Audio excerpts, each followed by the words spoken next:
vagyunk a Nagyajtai Unitárius templomnál, és a konfirmándus tábor fogjuk egy kicsit bemutatni. Mellettem Jobbágy Júlia, és egy pár kérdésre fog nekünk válaszolni. Akkor kezdjük is azzal, hogy milyen céllal indult ez a tábor? 13 évvel ezelőtt az volt az érzésünk, hogy a rengeteg gyerektábor mellett, amit szervezünk, túl könnyen engedjük el a gyerekeknek a kezét. Gyereknek számít az, aki konfirmálás előtti korszakában van, tehát a 8, 11, 12, 13 évesek, és van ez a nagy csoport, akik Erdélyszerte 14 évesen unitáriusokként konfirmálnak, és volt egy vágy bennünk, és úgy tűnik egy igény is a gyerekekben is, hogy ne gyerekekként, ne gyerektáborba hívjuk őket, hanem őket külön összegyűjtsük, és az ő korosztályuknak megfelelően egy kicsit másképp foglalkozzunk igazából velük. Az igény ez sokáig érlelődött, és 13 évvel ezelőtt fogalmazódott meg, és kezdődött el a konfirmandus mozgótábornak a története. A célunk ezzel elsősorban az, hogy az, amit egy év alatt a KT-n tanulnak a püspökségről, a püspökről, az unitárius egyházról, Dávid Ferencről, hallják a legendát a kerekkőről, megtanulják a Tordai Országgyűlésnek a vallásügyi határozatát, hallanak Torockóról és a különböző unitárius fontos helyekről, ezeket szeretnénk nekik megmutatni, úgyhogy elsősorban kézzelfoghatóvá, meg tapinthatóvá, érinthetővé akarjuk tenni számukra a KT-t, meg a tanultakat. Másrészt pedig nem titkolt szándékunk, és ezt nekik is elmondjuk, hogy egymással akarjuk őket megismertetni. Kevesen vagyunk, unitáriusok úgy alapvetően, de látszik, hogy 2 buszba elfér a konfirmandusainknak egy része, az ideieknek, és szeretnénk, hogyha egymással is valamilyen szinten kapcsolatba kerülnének. Értem. Amúgy ez a tábor milyen pontokon megy keresztül, melyik helységekben? Kolozsváron kezdjük, ott töltünk 2 éjszakát, fontos megmutatni egyrészt az egyház központját számunkra, a belvárosi templomot, amint említettem, Dávid Ferencnek a legendás kerekkövét, a Dávid Ferenc kelyheket, meg azokat az értékes klenodiumokat, amelyeket a belvárosi unitárius egyházközség őriz, illetve a Erdély Panteonját, a Házsongárba is felvezetjük őket, meg megmutatjuk az unitárius nagyokat, akik ott pihennek, majd Torockó és Marosvásárhely érintésével, tehát az unitárius templomokban itt mind megállunk, megérkezünk Székelykeresztúrra, ahol az iskolát és az egyházközséget mutatjuk be számukra. Székelykeresztúrról pedig Udvarhelyen tartunk egy kis fürdőzési programot, ez nem feltétlenül oktatási, hanem kikapcsolódási jellegű a fürdőzés. Onnan pedig Székelyderzs az első megállónk. Ebben a táborban Szentpálon vártak bennünket nagyszülők nagyon finom fánkkal, úgyhogy az egész táborozó sereget megvendégelték, majd a Vargyasi templomot is megnéztük, és így érkeztünk meg tegnap ide Nagyajtára pénteken, és itt leszünk velük vasárnap istentisztelet utánig. A táborvezetőkről mi a véleményetek? Nagyon segítőkészek, felkészültek,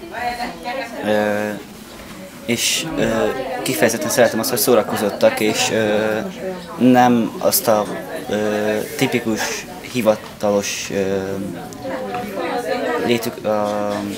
vonalat hozzák, amit ugye a papokról a legtöbb ember gondol, hanem sokkal lazábbak és emberibbek, és ezáltal sokkal élvezhetőbb a tábor, mint hogyha vonalas lenne.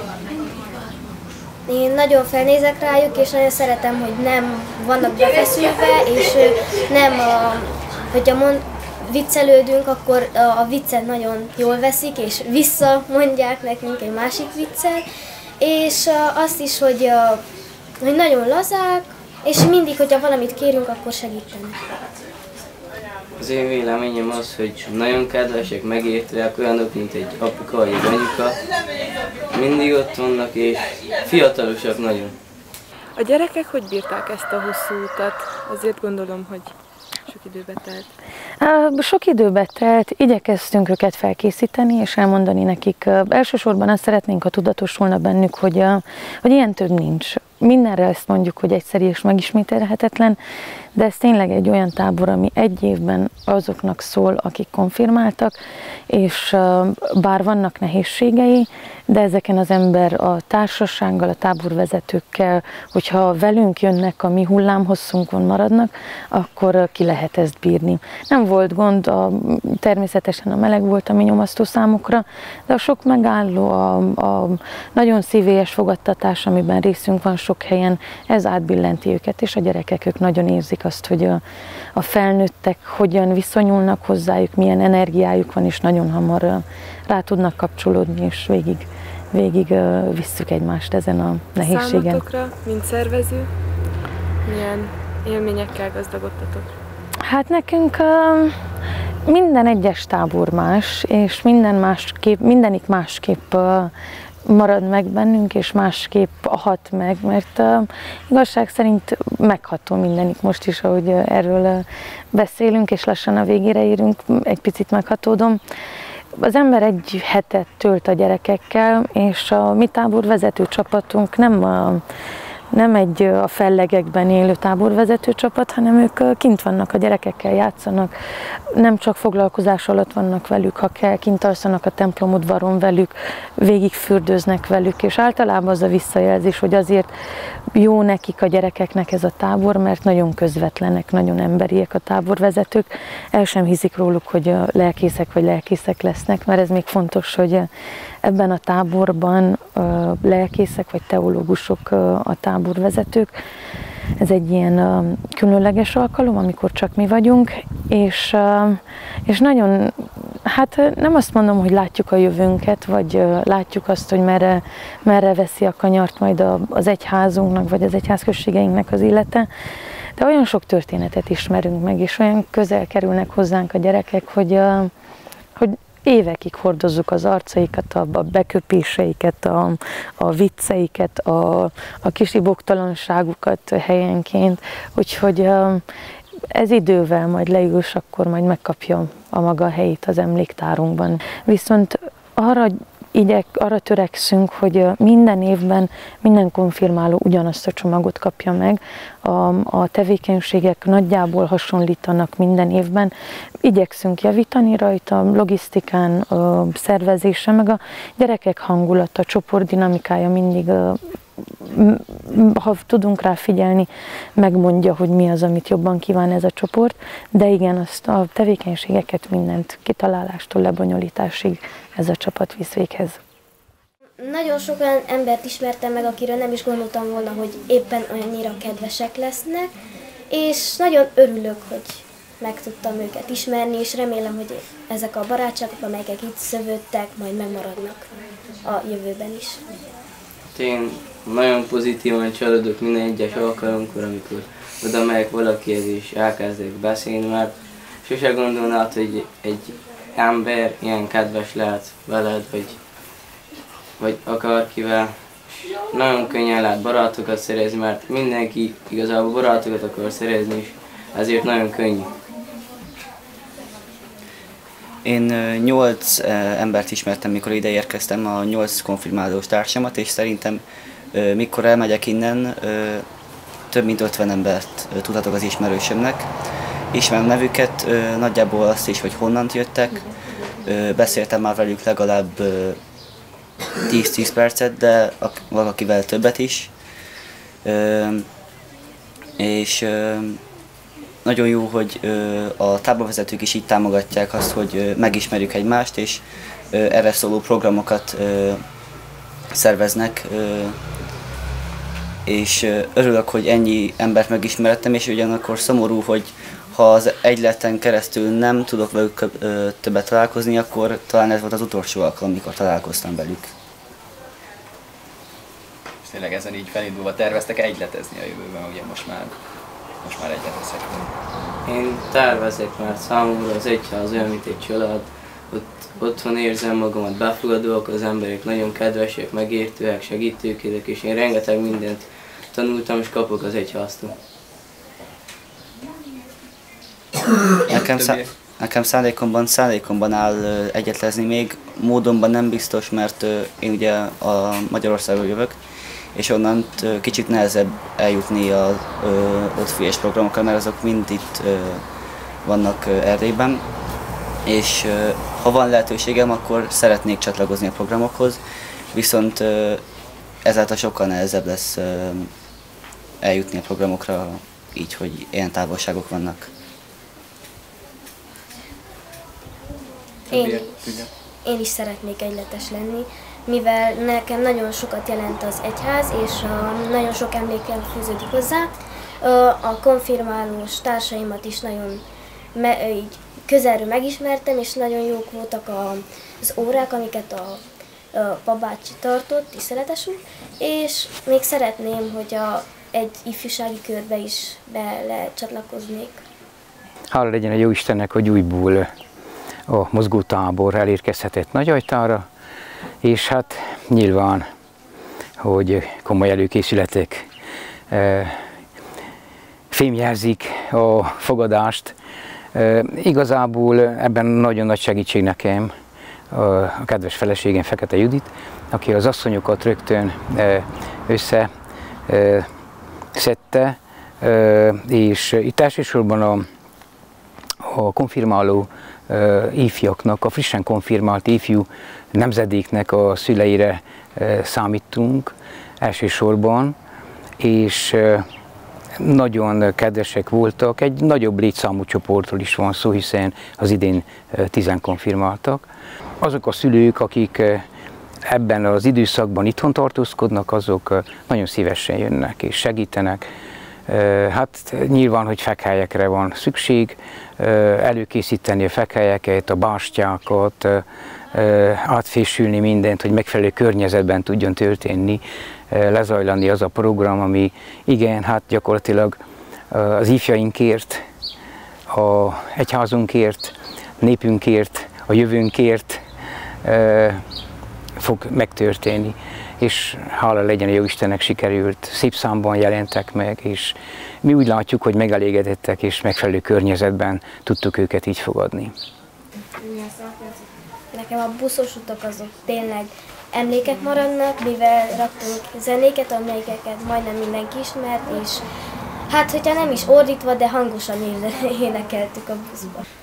Nekem ilyen nagyon jó pillanat az volt, amikor beszélgethettem a táborvezetőkkel, mert ez egy ilyen különleges alkalom, amikor felvilágosulsz, tanulhatsz rengeteg mindent, például sok mindent tanultam, megtanultam elfogadni az olyan embereket is, akiket eddig nem nagyon fogadtam el, és ezért úgy gondolom, hogy a táborvezetőkkel megéri beszélgetni, mert ugye a legtöbb az pap, vagy az lesz, és azért tudnak mondani olyat, amit még mi nem tapasztaltunk.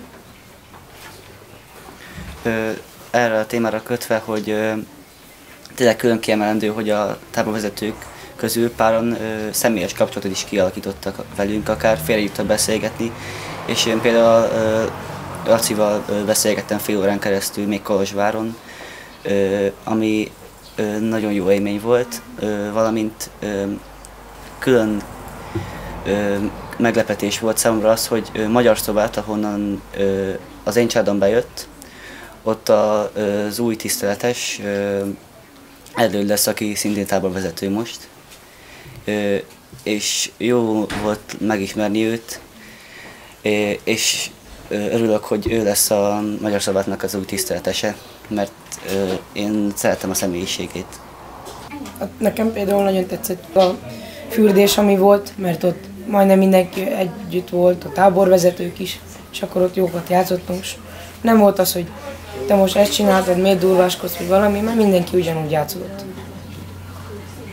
Nekem kifejezetten tetszettek a csoportos foglalkozások, amikor különvonultunk 4 csoportba, valamint az áhítatok, mert a csoportos beszélgetéseknél mély és nagyon filozófikus témákat érintettünk akár, amik törte rajta az ember a fejét, és élvezetes volt hallgatni azt, hogy mind a papok, táborvezetők, mind pedig a társaink mit gondolnak az adott témákról, és ezek hoztak egyaránt vidámabb, viccesebb és elkeserítőbb sztorikat is. Nekem a medencés nap tetszett, mert mindenki úgy, most mondom úgy, hogy hűlt, még a csapatvezetők is, a medencében mindenki játszott, és nem volt az, hogy most, hogy nehogy azt csináld, mert akkor nem tudom mi lesz. És az estéket nagyon szerettem, mert ilyenkor összeültünk és beszélgettünk, csapatvezetők nélkül, és emiatt bajba is kerültünk sokszor. És hát sokat kacagtam, főleg mikor új embereket megismertem. Még sztori valakitől, ami így bennetek maradt? Szerintem ez az egész tábor a szervezőkkel és a résztvevőkkel egy olyan meghatározó jelenség az ember életében, hogy nem lehet egy mozzanatot kiemelni belőle, mert úgy, ahogy a meghitt áhítatok, vagy a közös éneklés, a viccelődések, vagy éppen az, hogy a füllet buszban, amikor mindenki ki volt dőlve, akkor pusztán csak a jelenlétünkkel támogattuk egymást, és ez olyan értékeket tud adni az ember életébe, amit nem lehet szavakkal kifejezni. Külső szemmel, de nagyon közelről látod ezt a tábort, hogy így magáról a táborról hogyan vélekedsz? Hát gyakorlatilag ez a tábor a szakrális világképben megerősíteni őket fiatalos ifjú lendülettel, és a szülőföld iránti szeretet, hiszen ez a tábor lehetőséget nyújt, hogy Kolozsvártól indulva bizonyos helyeken megálljanak, megismerjék azokat a csodákat, amelyeket falvaink, városaink tartogatnak, és hát nyilván nincs lehetőség máskor, családi program, de most ebben a táborban bekukkanthatnak vidékekre, városokra, és rácsodálkozhatnak arra, hogy gyakorlatilag ez egyik leggyönyörűbb hely, ahol lakunk. A Kárpát-medencében, itt, Erdély, ez a szülőföld.